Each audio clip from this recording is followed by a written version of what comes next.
પાટણ में 21 जून 2025 रोज योजानार आंतरराष्ट्रीय योग दिवस की भव्य उजवणी आयोजन माटे कॉन्फरन्स हॉल कलेक्टर कचेरी पाटण खाते कलेक्टर तुषार भट्टना अध्यक्ष स्थाने प्रेस कॉन्फरन्स योजाई हती, जेमां कलेक्टर तुषार भट्टे जिला में 21 जून रोज आयोजित योग कार्यक्रम अंगे विगतवार माहिती आपी हती, तेमज मीडियाना माध्यमथी वधुमां वधु लोको सुधी योग कार्यक्रम में सहभागी बने एवी अपील पण करी हती।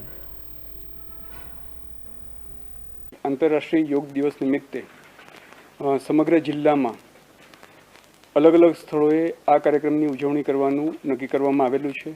तेना भागरूपे जिल्ला कक्षानो जे कार्यक्रम छे ते उत्तर गुजरात एज्युकेशन सोसायटी ना केम्पस में योजावानो छे। त्यां अंदाजे 4000 जेटला लोकोने आपणे एकत्रित करी अने आ कार्यक्रमनुं आयोजन करवामां आवशे। जिल्लाना राजकीय नेताओ, अधिकारीगण, कर्मचारीगण, विद्यार्थीओ ए बधा ज भाग लेनार छे। ए उपरांत समग्र जिल्लाना अंदर तालुका कक्षाए पण आ कार्यक्रम योजनार छे। आपना माध्यम थकी मारे ए कहेवानुं छे के मोटी संख्यामां लोको आ कार्यक्रममां भाग ले तो आ योगनो प्रचार प्रसार थाय अने लोकोनुं स्वास्थ्य वधु सारुं थाय ते आशयथी आ कार्यक्रमनुं आयोजन करवामां आवे छे। आप सौ जाणो छो अने तेथी करीने आपना माध्यमथी आपणे आ लोको थकी संदेश पहोंचाडवा मांगीए छीए।